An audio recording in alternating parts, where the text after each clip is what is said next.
All right, it is 10 o'clock, so we are going to get started. My name is Amy Reardon.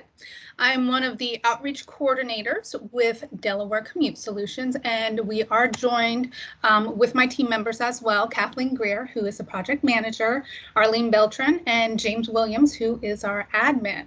And before we get started, just a couple housekeeping. When you join, please feel free to go ahead and put your name and where you're joining us from in the chat. If you have any questions, utilize the chat for that as well. If it's regarding Delaware Commute Solutions or the information that Liz will be providing, that's where the questions can go into the chat. And also just make sure you're muted just so we don't have any background noise as we're going through the presentation. Okay, so again, thank you for joining us. This is our info series number 21 with Liz Brown from Be Well Life Coaching, and she will be reviewing some mindfulness tips as we return to the office or if you're still working from home. But before we get into her presentation, I'd like to just go over Delaware Commute Solutions so you are familiar if you're new to this program. So who are we? Delaware Commute Solutions, we are a free commuter service program that's run through DART First State, which is the public transportation for Delaware. We work with employers, employees, students, and colleges and higher education institutes as well. And our goal is to improve air quality and reduce traffic congestions on our roadways. And we do this by encouraging all modes of clean commuting. So we are dedicated to reducing the number of single occupancy vehicles on our roadways. And by doing this, we are reducing the emissions, which is going to improve the air quality. And this helps with your transportation options for your commute to work. So when I mention clean commute options, these are all of our modes. So carpooling, where you are sharing rides and the cost with others, biking and walking, when you have a safe route to do so. Transit involves both the DART bus routes as well as SEPTA. Compressed work week. So when you're working a longer day, you typically have an additional day off that you're not traveling, and you're also not traveling during those peak times that the majority of commuters are. Van pooling, we help to establish van pools at different locations, and we work with Commute with Enterprise to do that. And also teleworking or hybrid scheduling. So whether you are working from home full-time, or maybe you're doing a part-time schedule where you may be home a couple days of the week and then you're coming into the office. So those are all our clean commute options, and we can help you with deciding maybe which one is best for you and works for your commute. And this is for anybody who lives, works, goes to school in Delaware, full or part-time, or even seasonal. Next slide, please. So now I would like to introduce Liz Brown.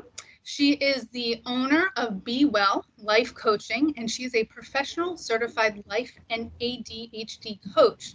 She does work with teens and adults, and she helps them to overcome challenges, define goals, and create effective strategies for success. And Liz is going to go over some information and tips. We've all probably had a lot of different emotions and feelings about everything that's going on in our environment. Some of us will be returning back to the office, so we thought this was a great time to go over how we can be mindful of our feelings and others as we're returning to the office, or if you still are going to be working from home or possibly doing a hybrid schedule. So I would like to turn it over to Liz. Thank you so much for joining us today, and it is all yours. Great, thank you. Okay, so today we're going to talk about mindfulness and mindfulness in the workplace. I'm going to set my timer here so I pay attention. And, it'll be a brief kind of pass through, but I encourage, if anybody has any questions that we can answer either today or you can get in touch with me later, that would be great. So we can go to the first slide. So mindfulness basically is just the practice of purposely focusing attention on the present moment and accepting it without judgment. It sounds kind of simple, but it's not easy. But it's just bringing ourselves into, what's happening right in front of us right now, and then being okay with it. It's the ability to know what's going on in your head in any moment without getting carried away by it. Again, sounds simple, but it's not always easy. So let's go to the next slide. So to sort of contrast it, I think it's easy to see like what mindlessness is. It's not paying attention in the moment. It causes a lot of stress, decreased focus, less productivity. And, stress, we all know, causes more absenteeism, poor morale, and less engagement. So the more we can go to sort of a mindful place, the better not only our work life will be, but our home life as well. Next slide. So just briefly, the stress research shows that 80% of all visits to the doctor are stress related, caused by and from a weakened immune system, chronic back and neck pain, headaches, stomach, habit disorders, and many are living for the weekend, for vacation, someday where you're not just sitting and work, and that can cause decreased productivity and increased medical costs. So it's really important that we find ways to be more mindful because that will help with our stress. Next slide. So we are hardwired to be stressed. Back in the day where, there was, the threat of something like, a tiger ripping you to shreds, we had that hardwiring to know that we needed to have fight or flight. That comes from the part of the brain known as the amygdala, and that's the most primitive part of our brain. Now, our body's activated to flee, and when we see a perceived threat, it makes us either stay in that fight or flight, because we're sort of remembering old experiences. Next slide. So now, the enemies are not tigers, but we often react in the same way. You saw the one driver yelling at somebody else, and we react in ways that are kind of over the top for what the situation is. I guess though with clean commutes, then there'd be less cars on the roads. We wouldn't have to worry about that as much. But our energy becomes adrenaline, and that's released as well as other stress hormones, which is not good. We get in those places needlessly throughout every day, and it's bad for our health, both physical, emotional, and mental health. And they say that these small chronic stresses can be more harmful than like if you just had a one-off highly stressful event. And what happens is that we're continuously raising our level of underlying stress. So we're, instead of coming back to a baseline, we're just moving higher and higher on that scale. The more often the stress, oh, that's fine, you can move on to that. So now enter COVID-19, which has caused a lot of stress, and much of it is real. There are threats to us. It's threats for health, threats for employment. There's many things that have come from the pandemic. So knowing that there's things we can control and things we can't control, it's important. And mindfulness is one tool that can help with that. We can go to the next slide. So here's the stress reaction. If the yellow lightning bolt is the stressful event, and our normal response is that we just react, and that creates that high level of adrenaline, and we go into a stress reaction. Next slide, Arlene. Then we often have what they call the second dart, which is now not only do we have a stressful event, but we're reliving it, we're labeling it and talking about it, and it's making a secondary response of like, not only did the one thing happen, but now we're sort of anchoring it into our stress, and that will cause more. So next. What happens a lot is that we numb stress with unhealthy coping. There's people that work too much, eat too much, you use alcohol or use medications to cope with uncomfortable thoughts and feelings, and that can make stress even worse. it's a cycle of, if you do these things, they're not going to solve any problems. They're not going to really help your stress level. It's just going to sort of numb it. So we can move to next slide. But what they have found, in the last several years is that this concept of neuroplasticity. So it used to be, once you got to a certain age, your brain couldn't change. But now they know that the brain is not fixed, that you can practice mindfulness and it can show a marked shift in your brain activation toward an area better able to handle difficult emotions.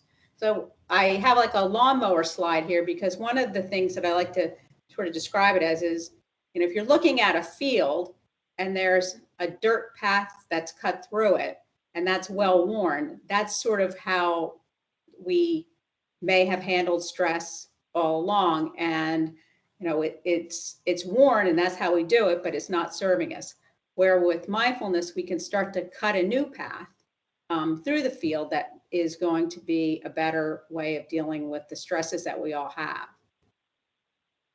We can go on to the next. So when we incorporate mindfulness, you see that the stressor and the response are separate, and it's instead of a reaction, it's more of a response. So with mindfulness, that there's that pause where we're able to sort of see, here's my thoughts, here's my feelings, here's how my body feels. And then it gives us enough time to respond instead of react. So the catching ourselves in the moment without judging whether the thought is good or bad, whether the feeling is good or bad. And what the cues our body is telling us will allow us to say like, okay, how do I respond now? And that is helpful because then it doesn't cause that second the second arrow where you're adding to the stress. Go to the next slide. And with our moment-to-moment awareness, we're asking these questions. What's going on for me in this moment? What am I feeling and thinking? How does my body feel? And all of this helps us with mindless behavior, and it allows for choice. So next slide. And so here's quickly some benefits of mindfulness, better focus, increased engagement. There's many, and they're always finding new things that, mindfulness helps with. It helps with just many physical health conditions, and then also mental health and enjoyment in life. Next. So how do we practice it? There's different ways to do it. And often one of the things that people ask is like, well, do I have to take, an hour a day and sit and meditate? And I can't let my brain stop moving around, so I can't do it. Which is true. But all you really need to do to practice mindfulness is take, a minute a day and start to breathe and become aware of what's happening for you, in your mind, what's happening for you in your body. It begins to build the new neural pathways. So even with a minute of breathing, you can get there. It's better if you do more, but a minute can do it. A body scan, just lying on the floor or on your bed and scanning through your body, seeing how each part of your body's feeling. Often we don't notice parts of our body until they hurt. Yoga is one way if it's done mindfully. You can walk and pay attention to what's happening for you in that moment. And then informally through eating, communicating, listening, which is eating, that's an important thing because then we will enjoy our food more. But for the purpose of talking about mindfulness in the office, this communicating and listening is an important component. Next slide. So why incorporate it into the office? And this is important now, whether we're in the office, transitioning back into the office. It helps with communication. So if we're mindful, we're listening with actually curiosity instead of judgment, and wondering, what is the other person saying to me now? How am I reacting to it? and how can I respond? Working with difficult people in situations, so not letting emotions get the best of us, and being able to stay in the present moment and work through it. With overwhelm, many people are feeling overwhelmed now. I've noticed in the last month, people feel overwhelmed by their workload, and maybe they had sort of shifted everything to being more shut down, and then as they became less shut down, then they had other things they wanted to do and were feeling like there was just too much to do. Times of change, there couldn't be, in my life, I haven't seen a bigger time of change. Technology, we're bombarded with emails, texts, Slack, whatever it is, there's just a lot, and information. So mindfulness can put a space between where you are and then your emotions. Next slide. And then also, there's easy ways to do it is to become present. If you're working on a task, work on just that task and then take a break. Take 1 minute mindfulness breaks. There's many apps that can remind you. Sometimes people will combine that with standing up, which is also a healthy habit that you can get into. But just taking a minute with a reminder that goes off to stop, breathe, sort of check in how you're feeling. Single task instead of multitasking. I know we all do it. I do it a lot, but studies show that there's many benefits to sticking with one task. Slow down enough to see your thoughts, feelings, and body sensations, and that will allow you to respond versus react. So that's just, again, slowing down and asking yourself, where are my thoughts? Where are my feelings? And what's happening in my body? Use curiosity. So this is a huge one. And if you get nothing else today, sort of think about this part, this curiosity where we kind of come to anything like, I'm very curious about what's happening right now. It's hard to be judgmental and curious at the same time. And I think right now with a lot of, seems like people are a bit at each other's throats about different decisions that people make. If you can be more curious and less judgmental, it will really help with relationships. And then accept what you can't change. There's things that we can change and there's things we can't change. And when we're trying to change things we can't, that causes a lot of stress. And then going with the curiosity, listening without judgment and responding with awareness. So I just spit out a lot of information there, and I'm wondering, are there questions? Nope, perfect timing. I know. So I did that. That was thank you, Liz, so much. That's great information. Like I said, if you have any questions, go ahead and put them in the chat, even if you just have some comments, if something stood out to you. One thing that I noted, and you mentioned a couple times, Liz, was the curiosity instead of judgment. And I think that is great just because of everything going on. Everybody has different opinions right now. So again, going with curiosity instead of doing that ultimate judgment, I think is a great tip. And I like how you put in the angry car driver. So that's one thing we can help with. Obviously, commuting can be very stressful, especially if you've been home for the past year and a half. Getting back in the car can be very stressful. So there's other ways, utilizing mindfulness to help with that. But also, let's see what your other options are too. And I do see we have a question. Can we get a copy of the presentation? Yes, we did record this. We will be sending out the link to the presentation. All of our presentations are recorded and they are on our website. So this one will be on our website at DelawareCommuteSolutions.org next week. And obviously all our past ones will be there as well. Any other questions? If not, I know we will have your information on the next slide. So Kathleen, we could advance to the next slide. Thank you again, Liz. I think this is great timing for this information. And here's Liz's information. So her website, Be Well Life Coaching, as well as her phone number. I do see a question that just popped up. Okay, if your stress flares when you need to change the other person's behavior, is that more sourced from your need to control that behavior than tolerate it? Good question. So I think, again, that's where we have to sort of become more curious about, okay, what am I trying to do here? Am I trying to change them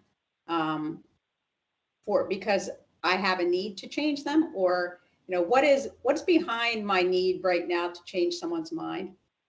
And sometimes, what the best thing for us to do is to not be in that situation and sort of wait on it, maybe go talk to someone else and get some perspective. But really, I think the idea is to sit and be present. And, you don't need to agree with everything someone else does. You can say, well, that is certainly one opinion. I don't share it, but if you would be willing to hear my thoughts, I would be happy to share them with you.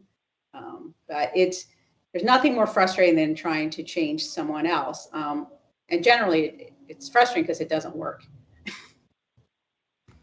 Right. Good information. Thank you for that question. We'll go on to the next slide. Again, if you have questions, please feel free to put them in there, and you can always reach out to Liz as well. Just because we are talking about returning to the office, Delaware Commute Solutions, we still have our same benefits, our same program for you, but right now we are focusing on returning to the office. And again, you may not be going back full-time. It may just be part-time a few days during the week, but we're here to help you with that. Like I said, if you haven't been driving to work in over a year and a half, it's going to be an adjustment. So just remember, we are here to help you with your commute planning. We can assist with hybrid and flex scheduling, whether you're trying to set up schedules where a department comes in Tuesdays and Thursdays, another department comes in Wednesdays and Fridays, or maybe you are actually shifting times to accommodate people. So instead of an 8 o'clock start, some people may want to come in earlier at 7 and then leave a little bit earlier in the day because they came in earlier. So we can assist with setting up those schedules as well. We still have our benefits for employees and students when they are clean commuting between our guaranteed ride home and our rewards program. And then we do offer customized outreach material for your specific location. So whether you are an employer, an employee, a college or a higher education institute, or a student, we can help you when it comes to your commuting options. Next slide, please. So again, if you're not registered and you would like to register for Delaware Commute Solutions, you can go right to our website. You can download our app. We have a small photo. So our app is DECS. You could see the visual of it there. It's your name, your email, password, simple to set up, and then you just complete your profile and put a profile picture. And we do have how-to videos on our website that you can utilize to give you a better guide and a visual to walk you through. And lastly, next slide, please. I want to thank you all for joining us. Liz, I want to thank you again. It's great information. Again, you have Liz's information. We will be sending the link for this recording of our info series out, so you'll be able to have that. And we will share Liz's information in the follow-up email that comes to you. And if you have any questions for Delaware Commute Solutions, you have our general email, as well as our website, as well as our phone number and our social media. So please feel free to contact us with any questions you may have. And I also would like to share our next info series, which is September 24th. Again, it's a Friday from 10 to 10:30. And we will be discussing air quality partnership with our guest speaker, Randy Novikov, who is in charge of the Air Quality Partnership, and Delaware Commute Solutions is a partner with them as well. So we'll be talking about what that program is and how you can be a part of it as well. So thank you again. Thank you, Liz. Thank you, everybody, for joining. I hope you all have a wonderful Friday and a wonderful weekend.